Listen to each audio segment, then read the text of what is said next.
mengeksekusi semua kebijakan yang sudah ditetapkan oleh gubernur sebelumnya. Artinya ketika Pak Anies kan sudah disajikan semua, termasuk anggarannya, rencananya, semuanya program-programnya sudah ditetapkan semua, sehingga yang nanti adalah yang penting adalah menurut saya gubernur PJ yang sekarang harus orang yang berani mengeksekusi. Kalau nanti hanya berwacana saja, hanya menyampaikan apa istilahnya program-program saja berulang-ulang, ya saya rasa nggak akan banyak perubahan. Karena yang dibutuhkan sekarang adalah eksekusinya, Mas. Heru Budi Hartono ke Jakarta, gantikan Anies, aura di DKI yang tadinya suram mendadak penuh harapan. Dan ketika Heru Budi dilantik Mendagri Tito Karnavian kemarin, buzzer alumni Balai Kota di masa Anies sudah kelojotan. Entah apa yang membuat mereka ketakutan terhadap Pak Heru. Selama Pak Anies menjabat, tidak banyak upaya yang dilakukan guna mengatasi limpahan air.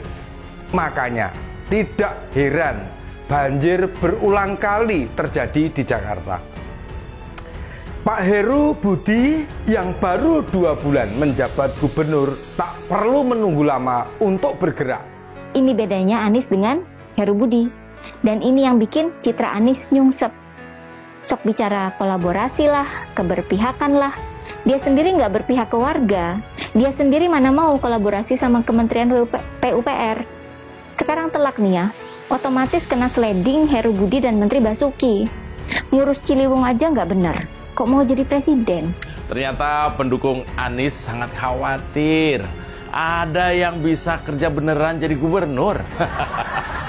Ya, ternyata para bohir Anies khawatir kalau ada yang lebih bisa diandalkan jadi pemimpin warga Jakarta ketimbang Anies.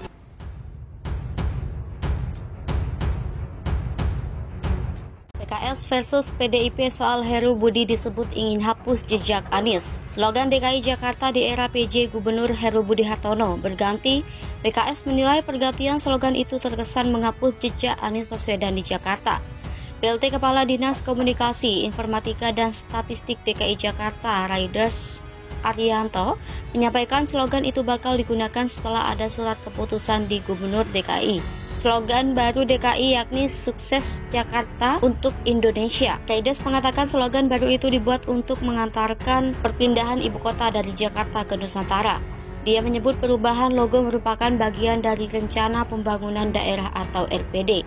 Dikritik PKS mengkritik PJ Gubernur DKI Heru Budi. PKS menilai kebijakan yang diambil Heru terkesan ingin menghapus jejak gubernur sebelumnya, Anies Baswedan.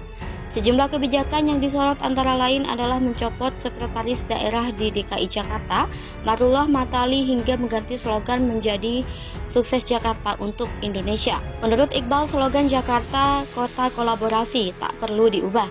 Dia lantas menyinggung masa jabatan Heru Budi yang hanya sebentar. Iqbal juga menyayangkan pergantian Sekda DKI yang merupakan tokoh Betawi profesional dan berpengalaman. Apalagi, kata dia, Marullah Matali adalah sosok yang dikenal ketokohannya dan tidak memiliki masalah maupun kasus. PKS tolak deklarasi koalisi 10 November. Poros Anies terancam bubar. Usulan Nasdem soal deklarasi koalisi pada 10 November pekan depan ditolak PKS. Demokrat juga masih belum sepakat. Poros yang digadang-gadang akan mengusung Anies Baswedan sebagai capres di pemilu 2024 ini juga masih alot menentukan figur cawapres. Menanggapi itu, juru bicara DPP PKS Muhammad Khalid menjelaskan komunikasi pihaknya dengan Demokrat dan Nasdem masih berjalan. Ia bilang pembahasan melalui tim kecil dari 3 parpol tersebut masih terus dilakukan. Khalid juga tak setuju bila poros Nasdem, Demokrat dan PKS dinilai terancam bubar. Menurutnya, dalam penentuan urusan bangsa tak bisa tergesa-gesa. Suara Nasdem. Ketua DPP Nasdem Bidang Pemenangan Jawa Banten DKI, Effendi Khoiri atau Gus Coy juga buka suara terkait dinamika dengan Demokrat dan PKS. Menurut dia, semua sudah dikalkulasikan sehingga segalanya bisa terjadi. Namun, dia bilang ada satu hal yang sama, jadi titik temu dalam misi bersama Gerakan Perubahan Restorasi Indonesia. Ia bilang misi bersama untuk perbaikan seluruh aspek kehidupan, mewujudkan Indonesia yang lebih demokratis, adil dan sejahtera tersebut dengan figur Anies Baswedan sebagai calon pemimpin. Bagi dia, waktu deklarasi koalisi hingga nama cawapres juga relatif sehingga wajar beda pandangan. Ia tak menampik Demokrat mengusulkan AHY jadi pendamping Anies. Lalu, PKS menyodorkan nama Ahmad Heriawan atau Aher sebagai cawapres. Dia yakin nanti ada waktunya tak ada lagi manuver masing-masing parpol yang menonjolkan ego sektoral partai dengan menawarkan figur kadernya. Gus Coy menekankan pentingnya kesolidan, bersatu hingga jangan lonjong mendukung figur cawapres. PDIP sindir Nasdem tak sejalan usai dukung Anies Baswedan. Pengamat hak Nasdem ajukan capres. Pernyataan Sekretaris Jenderal Partai Demokrasi Indonesia Perjuangan Hasto Kristianto yang menilai Partai Nasdem tidak lagi sejalan dengan pemerintahan Presiden Joko Widodo dinilai tidak berdasar. Pernyataan itu dilontarkan tak lama setelah Nasdem menetapkan mengusung Anies Baswedan sebagai bakal calon presiden 2024. Nasdem pun disebut berhak mengajukan kandidat capres sebagai wujud menjalankan fungsi politik.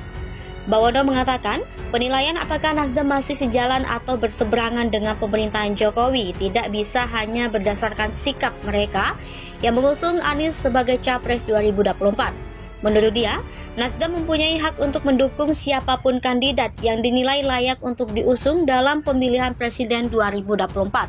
Selain itu, kata Bawono, dengan mendukung Anies sebagai bakal capres 2024, maka Nasdem juga menjalankan fungsi dari sebuah partai politik, yakni rekrutmen untuk kepentingan kepemimpinan nasional. Di sela-sela peringatan HUT TNI di kantor DPP PDIP di Jakarta, pada minggu kemarin, Hasto menunjuk lukisan yang menggambarkan banyak orang sedang merobek bendera warna biru dari bendera Belanda.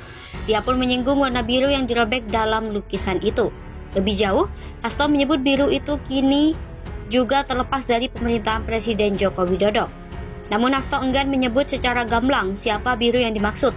Dia hanya mengatakan bahwa terkadang apa yang terjadi di masa lalu bisa terjadi di masa depan. Nasdem langsung menanggapi pernyataan Hasto. Ketua DPP Partai Nasdem Willy Aditya mengaku heran dengan pernyataan Hasto yang dinilai sebagai sindiran. Willy menilai membandingkannya dengan Partai Gerindra yang juga sudah mendeklarasikan Capres 2024, yaitu sang Ketua Umum Prabowo Subianto. Willy berpandangan atas hal tersebut seolah dosa besar bagi sebuah partai mencalonkan seseorang menjadi presiden. Dia pun tak habis pikir mengapa hanya Nasdem yang menjadi bulan-bulanan setelah mendeklarasikan Anies. Kendati demikian, Wakil Ketua Badan Legislasi DPR itu mengatakan Nasdem tak mempersoalkan dengan dinamika politik yang terjadi saat ini. Sebaliknya, Nasdem mengaku bersyukur karena dipandang berbeda dan lebih diperhatikan dibandingkan partai lain terkait pengusungan capres.